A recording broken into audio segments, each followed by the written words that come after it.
अजित पवार के निधन के बाद पवार परिवार और महाराष्ट्र की राजनीति में एक बहुत बड़ा खालीपन देखा जा रहा है। कहा जा रहा है अजित पवार की जगह अब उनकी पत्नी को डिप्टी सीएम की कमान मिलेगी, यानी सुनेत्रा पवार बनेंगी महाराष्ट्र की नई डिप्टी सीएम। हालांकि अभी कुछ तय नहीं है, बावजूद इसके चर्चाओं का बाजार गर्म है। सुनेत्रा फिलहाल राज्यसभा सांसद हैं, वो अब अजित पवार की बारामती सीट से चुनाव लड़ सकती हैं। हालांकि इस रेस में एक और नाम है प्रफुल्ल पटेल का। तो जाहिर सी बात है, अगर सुनेत्रा डिप्टी सीएम बनी तो प्रफुल्ल पटेल का क्या होगा।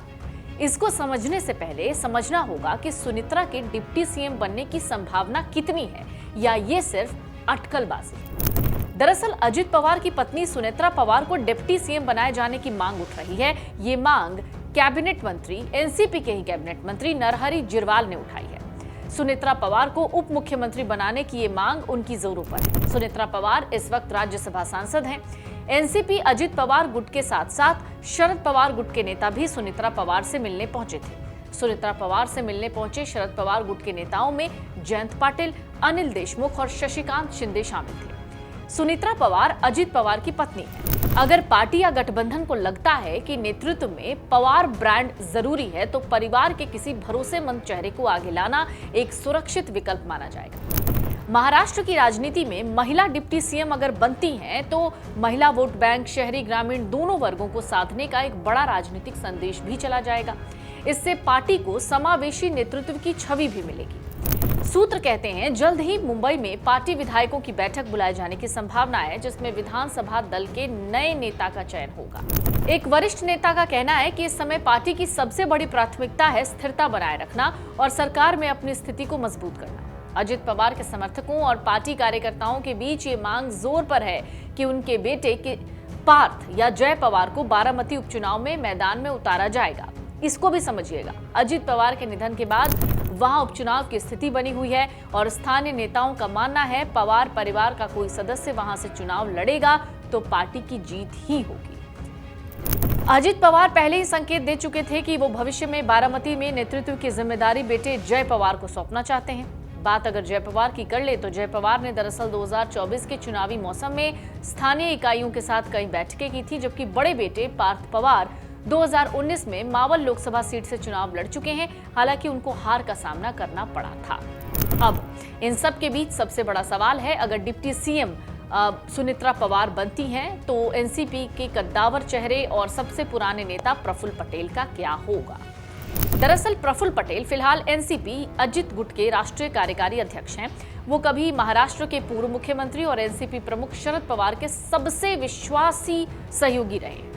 शरद उन्हें अपना मैन फ्राइडे, क्राइसिस मैनेजर और राइट हैंड मानते थे। प्रफुल्ल ने भी कई बार शरद को गुरु, मेंटर, पिता तुल्य और यहां तक कि देवता भी कहा है। शरद के चलते प्रफुल्ल कई बार केंद्र में मंत्री बने। साल 2023 में अजित पवार ने एनसीपी में बगावत कर दी थी। अपने साथ वो 40 विधायकों को लेकर शरद पवार से अलग हुए थे। इसमें प्रफुल्ल पटेल ने अजित पवार का साथ दिया था। प्रफुल्ल के धोखे से शरद पूरी तरह से टूट गए थे। उन्होंने ये तक कह दिया था कि प्रफुल्ल के साथ मेरा बेटे जैसा रिश्ता था। उस वक्त प्रफुल्ल ने विवादों के बीच ये क्लियर किया कि उनका शरद पवार के प्रति सम्मान कम नहीं हुआ है, भले ही उन्होंने बगावत कर ली। उन्होंने महाराष्ट्र की जनता के हित में अजित के साथ जाने का फैसला किया। क्योंकि प्रफुल्ल कई बार केंद्र में मंत्री रह चुके हैं, ऐसे में ये माना जा रहा था कि एनडीए के साथ आने के बाद उन्हें केंद्र में कोई बड़ी जिम्मेदारी दी जा सकती है, लेकिन अब तक ऐसा हुआ नहीं है। अब अजित के जाने के बाद प्रफुल्ल को किसी बड़े पद के लिए दावेदार माना जा रहा है, लेकिन सुनेत्रा के डिप्टी सीएम बनने के कयासों से उन्हें फिर से किसी बड़े पद से दूर रहना पड़ सकता है। अब इन सब के बीच में चलिए जान लेते हैं सुनेत्रा पवार के बारे में कुछ जरूरी बातें जो आप सबको जान लेना चाहिए। सुनेत्रा पवार राज्यसभा सांसद हैं, ये आप सबको पता होगा। उनका जन्म 18 अक्टूबर 1963 को हुआ। महाराष्ट्र के एक बहुत ही प्रभावशाली परिवार में जो काफी लंबे समय से सार्वजनिक जीवन में सक्रिय रही हैं। साल 1985 में उनका विवाह हुआ अजित पवार से। समय के साथ सुनेत्रा पवार ने समाजसेवी और राजनेता के रूप में एक अलग पहचान बना ली। वो वर्तमान में राष्ट्रवादी कांग्रेस पार्टी की ओर से महाराष्ट्र से राज्यसभा सांसद हैं, यानी एनसीपी की ओर से महाराष्ट्र से राज्यसभा सांसद हैं। जून 2024 में उन्हें प्रफुल्ल पटेल द्वारा खाली की गई राज्यसभा सीट पर निर्विरोध चुना गया। इसके साथ ही उन्होंने संसदीय राजनीति में औपचारिक रूप से अपनी उपस्थिति और मजबूत कर ली। सुनेत्रा पवार का जो कार्यक्षेत्र है केवल राजनीति तक ही नहीं रहा, वो काफी सालों तक सामाजिक और पर्यावरणीय मुद्दों पर काम करती रही हैं। साल 2010 में उन्होंने एनवायरमेंटल फोरम ऑफ इंडिया यानी EFOI की स्थापना की। ये संगठन दरअसल क्या करता है, पर्यावरण संरक्षण, ऑर्गेनिक खेती, जल संरक्षण और ग्रामीण विकास जैसे विषयों पर ये केंद्रित है। EFOI के माध्यम से सुनेत्रा पवार ने किसानों, ग्रामीण समुदायों और पर्यावरण संरक्षण से जुड़े अभियानों को समर्थन दिया। इसके अलावा वो शिक्षा के क्षेत्र में भी सक्रिय रही हैं। सुनेत्रा पवार विद्या प्रतिष्ठान जैसे प्रतिष्ठित शैक्षणिक संस्थानों की ट्रस्टी रही हैं, जो ग्रामीण और छोटे शहरों से आने वाले विद्यार्थियों को गुणवत्तापूर्ण शिक्षा देने के लिए जाना जाता है। हालांकि लंबे समय तक उन्होंने चुनावी राजनीति से दूरी बनाए रखी। हाल के ही सालों में उन्होंने सक्रिय राजनीति में कदम रखा। 2024 के लोकसभा चुनाव में उन्होंने एनसीपी उम्मीदवार के रूप में बारामती सीट से चुनाव लड़ा। ये मुकाबला इसलिए भी खास रहा क्योंकि उनके सामने शरद पवार की बेटी और उनकी ननद सुप्रिया सुले थी। ननद भाभी की इस हाई प्रोफाइल टक्कर ने महाराष्ट्र की राजनीति को दिलचस्प बना दिया। हालांकि इस चुनाव में सुनेत्रा पवार को हारना पड़ा, लेकिन इसके बाद भी वो राजनीतिक चर्चा के केंद्र में रही हैं।